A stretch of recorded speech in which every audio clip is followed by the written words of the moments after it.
नमस्कार दोस्तों, स्वागत है आपका हमारे चैनल विद्यालय ग्लोबल पर। जो नेपाल में जेनजी प्रोटेस्ट फैला हुआ था, उसका थोड़ा थोड़ा असर अब भारत में भी दिखने लग गया है।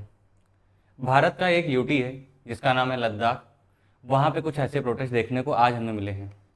अगर आप यहाँ देखेंगे तो ये सोनम वांगचुक हैं, जो कि इस तरीके का बैनर पोस्टर लेके बैठे हुए हैं कि 6 शेड्यूल उनको चाहिए और ये वांट डेमोक्रेसी इन लद्दाख। मतलब लद्दाख में डेमोक्रेसी खत्म हो गई है। इनका अपना कहने का मतलब है कि लद्दाख में डेमोक्रेसी नहीं है, वहाँ पे राजतंत्र चलने लग गया है। इस प्रकार की कुछ घटनाएं देखने को मिल रही हैं।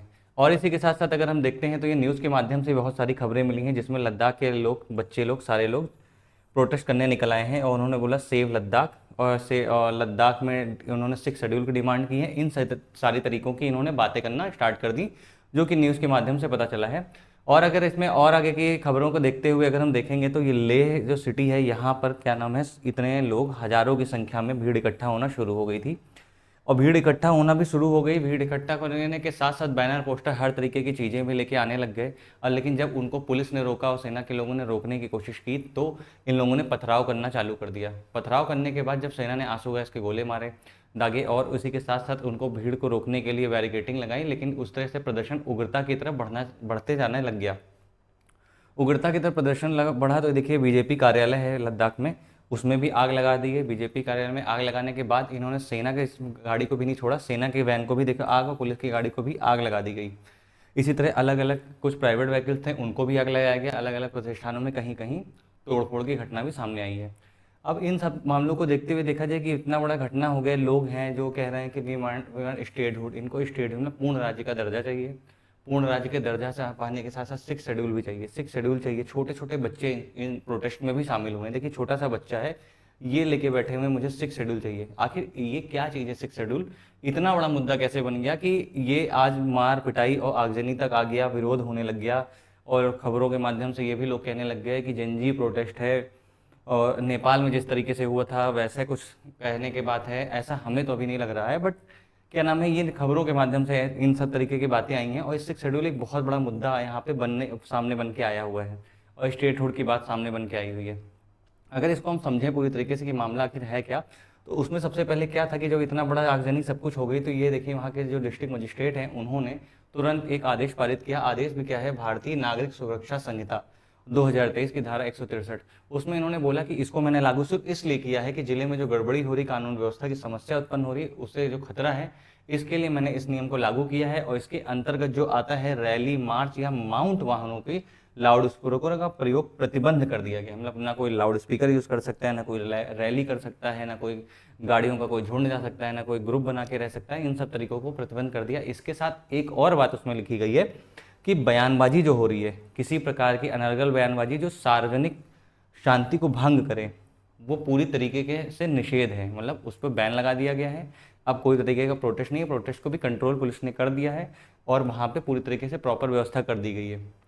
ये देखिए पीटीआई न्यूज़ है, उसने भी अपने सोशल मीडिया हैंडल पर डाला है, ये पूरी इसकी वीडियो साझा की है और उसके बारे में बताया है कि यूथ ने ये वायलेंट के मतलब वायलेशन की तरफ चले गए। कहने का मतलब कि आगजनी और प्रदर्शन और मार पिटाई इस तरीके की चीज़ों पे चले गए हैं, इसका इन्होंने साझा किया है।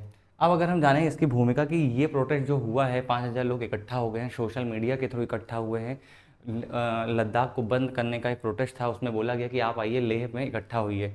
अब लेह में इकट्ठा होने के लिए जब उन्होंने बात कही और लोग इतने ज़्यादा संख्या में आके हज़ारों की संख्या में इकट्ठा भी हो गए, लेकिन ऐसा इतना बड़ा मुद्दा क्या था कि एक छोटे से सोशल मीडिया से और इतने बड़े एक प्रोटेस्ट का रूप ले लिया। तो अगर हम देखेंगे तो देखिए संसद ने 2019 में, सभी को याद है, जो 370 था, धारा 370, वो भारत में गले की हड्डी बन के बैठा हुआ था। और वो 370 हटा, तो 370 हटने के बाद जो जम्मू कश्मीर का विशेष राज्य का दर्जा था उसको समाप्त कर दिया गया। उसके बाद जम्मू कश्मीर ये देखिए, और ये लद्दाख, इनको दोनों को, इसको एक और इसको दूसरे नंबर पे यूटी बना दी गई। पहली यूटी दूसरी यूटी, मतलब इसको एक यूटी में अलग अलग, पहले दूसरे कहने का मतलब है दोनों को अलग कर दिया गया। ये अपना एक अलग यूटी है, ये अपना एक अलग यूटी है, दोनों को बांट दिया गया। जब ये बांट दिया गया तो लद्दाख के लोगों में थोड़ी सी टेंशन ये उत्पन्न हुई कि जो बड़े लोग, बड़े व्यवसायी हैं या व्यापारी हैं और बड़े समूह के लोग आएंगे और आने के बाद यहाँ पे इन्वेस्टमेंट करेंगे, इन्वेस्टमेंट करने के बाद यहाँ पे अपनी नौकरियाँ इनकी खा जाएंगे। इनके जो पहाड़ी इलाका है, मतलब कहें तो वहाँ पे इन्वायरमेंट एक बहुत ही क्रिटिकल इन्वायरमेंट है। तो वहाँ पे क्या होता है, भारत सरकार भी उसको पूरी तरीके से संरक्षित करके रखती है, तो उसको कोई लोग बाहर के लोग आके हार्म ना पहुँचाएं, इन सब तरीक़ों का भय उनको इनको इस तरीके का भय होने लगा। इसलिए ये मांग बढ़ाने लग गए कि मुझे 6th शेड्यूल में शामिल किया जाए। अब 6th शेड्यूल में शामिल किया जाए, उसमें इन्होंने ये भी बोला कि मेरी जो क्षेत्रीय अनूठी संस्कृत है, भाषाई भौगोलिक स्थिति और सामरिक महत्व को ध्यान में रखते हुए भी इन्होंने बात कही है। कहने का मतलब क्या है कि लद्दाख आप देख सकते हैं कि ये देखिए लद्दाख के जो लोग हैं इनका अपना स्थानीय त्यौहार है, उसको मनाने का ये पूरा काम करते हैं। अब देखिए कि क्या नाम है, इस तरीके का डांस इनके यहाँ होता है, त्यौहार होता है, लद्दाख महोत्सव मनाया जाता है। अलग अलग तरीके के लोग रहते हैं, अलग अलग तरीके की भाषा बोलते हैं, अलग तरीके का पहनावा है, हर तरीके के वहाँ पे ऐसी ऐसी इनकी संस्कृतियाँ हैं। इनको यही डर है कि जब मैं यूटी बन गया हूँ तो यहाँ पे विदेश बाहर की शक्तियाँ आएँ, मतलब कि बड़े बड़े व्यापारी लोग आए इन्वेस्टमेंट करें, तो इनका ये सारा कल्चर कहीं समाप्त ना हो जाए। इनका जो पहाड़ी इलाका है, जो यहाँ पे जनजातियाँ रहती हैं, इनको कहीं कोई नुकसान ना पहुँचाए। इन सब तरीकों की बातों का इनको भय आने लग गया और भय के साथ ये लोग एकत्रित होना शुरू हो गए। और ये बहुत 2019 से लेके अभी तक जो पूरा मैटर हुआ है, इस मैटर में ये पीछे से ही पूरी भूमिका इसी तरीके बनती आ रही है कि ये लोग अपने कल्चर, अपनी भाषा, अपने खान पान, इन सब तरीकों को लेकर डरने की वजह से 6th अनुसूची चाहते हैं कि मुझे 6वीं अनुसूची में शामिल किया जाए। अब 6वीं अनुसूची है क्या, अगर इसके बारे में समझें कि आखिर ये ऐसा क्या चीज़ है कि जिसके लिए लद्दाख के लोग बहुत परेशान हो रहे हैं। अगर हम 6वीं अनुसूची की बात करेंगे तो आप ये देखेंगे कि 6वीं अनुसूची जो है वह ये असम है। ये हमारा पूरा भारत का नॉर्थ ईस्ट का इलाका है। ये पूरा नॉर्थ ईस्ट आप देख रहे हैं, ये तो पहचान ही गए होंगे भारत का देख के। इसमें देखिए असम है, ये असम है, ये पूरा जितना ब्लू है ये मेघालय है, ये ग्रीन जितना है पूरा मेघालय है, और ये त्रिपुरा है, ये त्रिपुरा है, और ये मिजोरम है। यहाँ पर हमारा अनुसूची 6 के अंतर्गत ये 4 राज्य आते हैं। केवल कितने राज्य आते हैं? 4 राज्य। इन 4 राज्यों को ही सारे अधिकार प्राप्त हैं, बाकी के जितने भी राज्य हैं वो अनुसूची 5 के अंतर्गत आते हैं। अब अगर इसको समझें तो इसमें ऐसा क्या स्पेशल है कि इन 4 राज्यों को स्पेशल दर्जा मिला हुआ है, बाकी के राज्यों में भी जनजातीय लोग रहते हैं उनको क्यों नहीं मिला? तो हम ये देखेंगे तो अनुच्छेद 244 जिसके अंतर्गत ये बोला गया है स्वायत्त जिला परिषदों का गठन होगा, मतलब क्या ऑटोनॉमस डिस्ट्रिक्ट काउंसिल बनाई जाएगी। ऑटोनॉमस जो डिस्ट्रिक्ट काउंसिल बनाई जाएगी उसके हाथ में क्या होगा? उसके हाथ में कार्यकारी शक्ति होगी, विधायी शक्ति भी होगी, न्यायपालिका की भी शक्तियाँ होंगी। मतलब कि इनका कहने का मतलब है कि जैसे कि आप यहाँ पे देखते हैं कि जो असम है यहाँ के मुख्यमंत्री हेमंत बिश्व शर्मा जी हैं, लेकिन इसमें जो जितने जनजातीय लोग रह रहे हैं तो इनकी जो जनजातीय ये ऑटोनॉमस जो इनकी एक बॉडी होगी, जो काउंसिल होगा, वो अपना एक नियम कानून बना सकता है, अपने नियम कानून को लागू कर सकता है और उसी के हिसाब से न्याय कर सकता है। ये सारी शक्तियाँ इनको प्राप्त हो जाती हैं। मतलब कहने का मतलब ये पूरा एक स्टेट, मतलब मान लीजिए कि ये पूरा एक स्टेट है जहाँ पे एक मुख्यमंत्री काम कर रहा है, वहाँ के उसकी विधान परिषद है, विधानसभा है, सब है, लेकिन इसके अंदर एक छोटा सा स्टेट समझ लीजिए ये अपने आप में स्वतंत्र है और ये अपने आप में स्वतंत्र है। मुख्यमंत्री की कोई भी विधानसभा के द्वारा कोई भी कानून बनाया जाता है वो कानून इस पर डायरेक्ट इम्प्लीमेंट नहीं होगा, यह राज्यपाल के अंडर में आता है। इस तरीके का प्रिविलेज इनको प्राप्त है जो इन 4 स्टेट में है। और अगर इसमें हम और अच्छे से इसको समझने की कोशिश करें तो इसमें यह भी है कि क्या नाम है, एक लघु राज्य की तरह कार्य करता है। लघु राज्य का मतलब छोटे राज्य का दर्जा, मतलब सीधी सी बात है, एक राज्य में जब हमारी वहाँ विधानसभा कार्य कर रही है, उसके पास कार्यपालिका की शक्तियाँ हैं, तो ये इनके पास भी कार्यपालिका की शक्तियाँ हैं और न्याय है। मतलब कि क्या होता है, जनजातीय इलाकों में मान लीजिए कोई जैसे विवाद हो जाता है तो विवाद होने के बाद क्या होता है, पंचायत बुलाते हैं या एक मीटिंग बुलाते हैं, उसके थ्रू उसका समाधान करते हैं और उनकी अपील जो होती है उसको पूरा प्रॉपर सुनते हैं, उस पर फैसला देते हैं। इस तरीके का पूरा काम होता है। और उसके साथ साथ इसको ये और इसका सबसे मेन काम क्या है, देखिए जो क्या होता है जनजातीय इलाकों में क्या होता है, जनजातीय लोगों के लिए उनकी भूमि, उनका जंगल ही उनके भगवान होते हैं। उस भूमि और जंगल की रक्षा करने के लिए वो अपनी जान की बाजी लगा देते हैं। इसीलिए इनको ये अधिकार दिया गया, इनका भूमि, जंगल, खेती, विरासत, आदिवासियों के स्वदेशी रीति रिवाज, जो हमारे आदिवासी हैं उनके रीति, जैसे गारो, खासी, नागालैंड में लोग रहते हैं, तो और ये मतलब अलग अलग तरीके की जो जनजातियाँ हैं उनको सबको अपने रीति रिवाज अपने चीज़ों को बनाने का मतलब आज के जो हमारा कल्चर है इसमें ये लोग पूरी तरीके से घुल मिल ना जाएं, बाहर के लोग आके इनके कल्चर को ख़त्म ना कर दें। इसलिए इनको इस तरीके का अधिकार दिया गया है कि इनके भूमि पे कोई अधिकार ना कर ले, इनके जंगल को कोई ना काटे, वहाँ व्यापार ना करे, और यहाँ पे क्या नाम है इनकी आदिवासियों के रीति रिवाजों को पूरी तरीके से कोई समाप्त ना कर दे। इसलिए इनको ये पूरी शक्ति दी गई है। और साथ ही साथ क्या है, इन्हें भूमि में राजस्व तथा कुछ अन्य करों को भी इकट्ठा करने का अधिकार है। मतलब क्या क्या होता है भूमि का राजस्व का मतलब क्या होता है, जैसे कि कोई बाजार लग रही है, वहाँ पे दुकानें लग रही हैं, तो वहाँ क्या होता है कि इनसे उससे ये लोग पूरे पैसे इकट्ठे कर लेते हैं। मेला लग रहा है वहाँ पे पैसे इकट्ठा करते हैं, इन सब तरीकों के पैसे भी इकट्ठा कर सकते हैं। एक पूरी तरीके से एक छोटा डिस्ट्रिक्ट समझ लीजिए एक होता है, जैसे इसमें डीएम चला रहा था, वैसे ये काउंसिल से एक राज्य के अंदर राज्य को चला रही होती हैं। ये एक होता है। अब अगर आप समझे कि जो हम काउंसिल की बात कर रहे थे, जैसे मेघालय राज्य है, मेघालय, मिजोरम, असम और त्रिपुरा, ये 4 राज्य में अनुसूचित 6 लागू है। उसमें काउंसिल्स की बात करें तो खासी हिल्स ऑटोनॉमस डिस्ट्रिक्ट काउंसिल, गारो हिल्स ऑटोनॉमस डिस्ट्रिक्ट काउंसिल, वैसे मिजोरम में अगर देखें लाई ऑटोनॉमस डिस्ट्रिक्ट काउंसिल, वैसे अगर हम त्रिपुरा में देखें Tripura tribal area autonomous district council, Assam में भी है दीमा हसाओ ऑटोनॉमस काउंसिल। इन तरीके काउंसिल में मैंने तो एक दो ही नाम पढ़े हैं, लेकिन ऐसे बहुत सारे काउंसिल ये देखिए सामने आपके हैं। इस तरह काउंसिल्स एक राज्य के अंदर काम कर रही हैं। राज्य के अंदर काम करना तो चलो ठीक है कि अपनी तरह से काम कर रही हैं, और इनमें मैंने आपको जो इससे पहले बताया कि संसद कोई भी कानून बनाती है, विधान परिषद कोई भी कानून बनाती है, डायरेक्ट इन पर नहीं लगता है। संसद अगर कोई चीज़ बना रही है तो उसको क्या होता है कि इनको विशिष्ट संशोधन करना पड़ता है, अपवादों को साथ में लागू करना पड़ता है। मान लो कोई भी नियम कानून बनाया जो हमारे पूरे भारत में लागू हो रहा है, लेकिन ये 4 राज्य ऐसे हैं जिनके लिए कुछ अपवाद डाल देंगे। अपवाद मतलब कि होता है कि जैसे कि कोई चीज़ें होंगी कि भैया आप इसमें थोड़ा प्रिविलेज है, आप ये चीज़ को आपको थोड़ा आसानी से मिलेगी, इस तरीके से ये करते हैं। लेकिन इसके निर्देशों को पालन करने के लिए या तो राष्ट्रपति निर्देश कर सकते हैं, या वहाँ पर जो हमारे राज्यपाल हैं उनके पास शक्तियाँ होती हैं इनको निर्देश देने के लिए। डायरेक्ट संसद और राज्य विधानसभाएं नहीं इनको निर्देश दे सकती हैं। अपने आप में ये पूरी बात आपको समझ में आ चुकी होगी कि अनुसूची 6 के क्या क्या फायदे हैं, लेकिन उसका एक नुकसान भी है। नुकसान क्या है कि देखिए हमको मौलिक अधिकार प्राप्त है, हमारे संविधान ने हमें मौलिक अधिकार दिया है, उस मौलिक अधिकार का हनन हो रहा है। हनन कैसे हो रहा है, देखिए अनुच्छेद 14, अनुच्छेद 15, अनुच्छेद 19। अनुच्छेद 14 ये कहता है कानून के समक्ष समता का अधिकार। हम कानून के समक्ष पूरे भारत के सारे लोग हैं, सेम कानून सबके लिए लागू होता है। उसी तरह अनुच्छेद 15 में क्या होता है, भेदभाव के खिलाफ। इतने जो भेदभाव देखिए किसी के खिलाफ नहीं होना चाहिए, इसके लिए अनुच्छेद 15 है। और वहीं हम 19 में क्लॉज है, उसमें बोलता है कि कहीं भी बसने का अधिकार, मतलब हम भारत में किसी भी स्थान पे कहीं पे भी बस सकते हैं।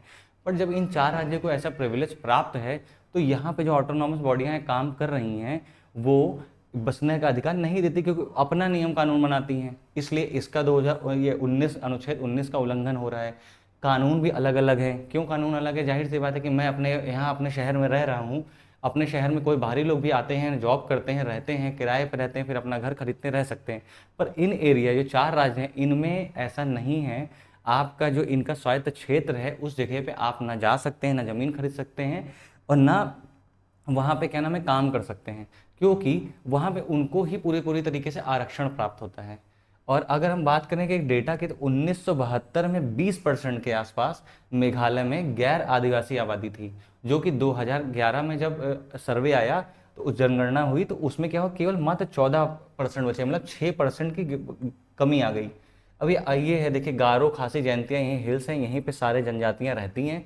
इन जनजातियों में जो 6% की कमी है गैर जनजातियों की, उसका कारण एक ये भी है कि गैर आदिवासी परिवार हिंसा के भय के वातावरण में रहते हैं, क्योंकि उनके खिलाफ हिंसा हो जाती है। इनका कहना है कि हम जनजाति हैं, हमको पूरा अधिकार है, हमें अपने जंगलों की रक्षा हम ही नौकरी करेंगे, हमें सबसे ज़्यादा छूट चाहिए होती। मान लीजिए कि 60%, 70%, 80% तक के लोगों को छूट मिली हुई नौकरियों में कि यही लोग ही सबसे ज़्यादा करेंगे, इनको आरक्षण प्राप्त है। इस तरीके के आरक्षण भी प्राप्त हैं।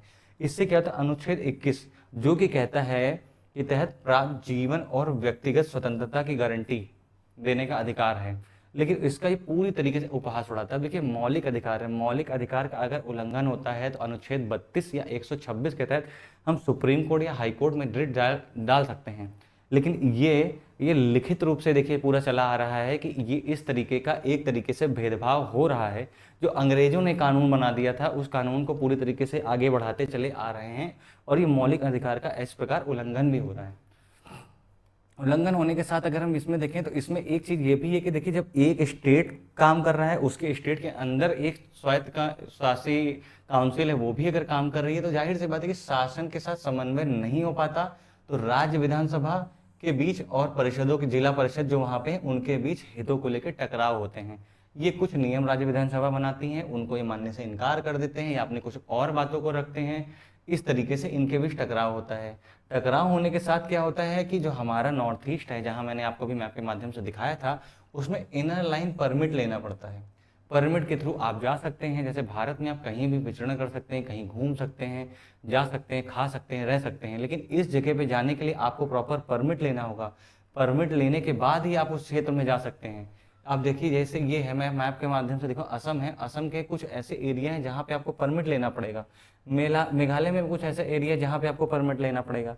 ऐसे ही अगर हम अरुणाचल प्रदेश की बात करें तो अरुणाचल प्रदेश के लगभग अरुणाचल प्रदेश में भी आपको देखिए इंटायर स्टेट में आपको इनर लाइन परमिट लेना पड़ेगा। नागालैंड की बात करें तो उसमें भी इंटायर स्टेट परमिट लेना पड़ेगा। जैसे कि वहाँ जो जनजातियाँ रहती हैं उनको संरक्षण सरकार की तरफ से मिला हुआ है कि उनको सरकार एक ऐसे मतलब कि नो जोन एरिया बनाते हैं, मतलब वहाँ पे कोई जा नहीं सकता और उसको पूरा सेफ रखा जाता है।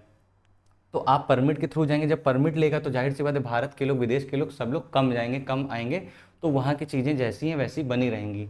इस प्रकार के कुछ ऐसे प्रावधान है और कुछ ऐसे कानून है। तो सरकार का रुख क्या है इसमें? सरकार का रुख देखिए क्या है कि जो भी लद्दाख के लोग का मांग है उसमें पूर्व में सरकार का यही मानना था कि इसके लिए हम बहुत ज़्यादा उत्सुक नहीं हैं। आप ये उम्मीद मत करिए कि हम आपको उस अनुसूची 6 के अंदर में रखेंगे। उनका कहना ये साथ में है कि इसके तहत आदिवासी आबादी शामिल करने का उद्देश्य उनके समग्र सामाजिक आर्थिक विकास को सुनिश्चित करना। आपका कहने का क्या मतलब है? अनुसूची 6 में हमें क्यों डाली है? क्योंकि हमें पूरी तरीके से हमारे आदिवासी की जो आबादी है उसको सुरक्षित करिए, हमें वहाँ पे छूट दीजिए, हमें आरक्षण दीजिए, हमें नौकरी में छूट दीजिए, बाहरी लोग मेरे एरिया में इंटरप्ट ना कर सकें। इन सब तरीक़ों का आपको प्रिविलेज चाहिए। लेकिन इन्होंने ये भी बोला है कि ये जो पूर्वोत्तर राज्यों को, जो 4 राज्य हैं, अनुसूची 6 में रखा गया है, लेकिन बाकी राज्यों को 5वीं अनुसूची के अंदर कर रखा गया है। क्योंकि हमारे जो देश है इसमें झारखंड ले लीजिए, छत्तीसगढ़ ले लीजिए, मध्य प्रदेश ले लीजिए या आप उड़ीसा ले लीजिए, हर जगह आदिवासी रहते हैं। ऐसा नहीं है कि उन आदिवासियों ने भी प्रोटेस्ट किया कि मुझे अनुसूचित 6 चाहिए। उनका भी सरकार पूर्णतः ध्यान रखती है, उनको नौकरी देती है, उनको खाना पीना रहन सहन सब तरीके का ध्यान रख रही है। लेकिन इनको एक अलग से प्रिविलेज चाहिए कि मुझे 6ठी अनुसूची में ही जगह चाहिए। अब 6ठी अनुसूची में अगर जगह चाहिए तो अभी राज्यसभा में एक बिल पास हुआ था, उसमें बताया गया था, जानकारी दी गई थी राज्यसभा में, तो उसमें बोला गया था कि लद्दाख प्रशासन ने हाल ही में सीधी भर्ती में अनुसूचित जातियों के लिए आरक्षण जो 10% था उसको बढ़ाकर 45% कर दिया गया। सीधा 45% आपको आरक्षण दे रही है सरकार। ठीक है, अब इसमें आपको नौकरी मिल रही है, सब तरीके का काम मिल रहा है। तो उसके बाद भी अगर आप 6ठी अनुसूची में ही जाना चाहते हैं तो अब उसका आप मतलब जाहिर सी बात है कि एक तरीके सरकार के मतलब सरकार का ये कहना है कि सारी सुविधा आपको उसी तरीके की मिल रही है, उसके बाद भी आप लोग प्रोटेस्ट कर रहे हो। तो फिर इसमें जब बात आगे बढ़ गई और बात जब आगे बढ़ गई तो उन्होंने ये देखिए LAB लिखा है, ले एपेक्स बॉडी, इन्होंने इस प्रोटेस्ट को मतलब एक तरीके से होस्ट किया था। उसके बाद क्या है, कारगिल डेमोक्रेटिक अलायंस, इन दोनों की बातचीत हुई। इससे पहले भी पूरी गृह मंत्रालय से बातचीत हुई कि सरकार से भी हो चुकी है। इन्होंने बोला इसमें कोई भी सरकार इंटरेस्ट नहीं ले रही है।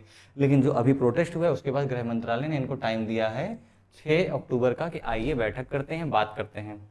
अब उसके बाद अगर हम देखें तो LAB और KDA का कहना ये भी है कि बिना समाधान के भूख हड़ताल खत्म नहीं करेंगे।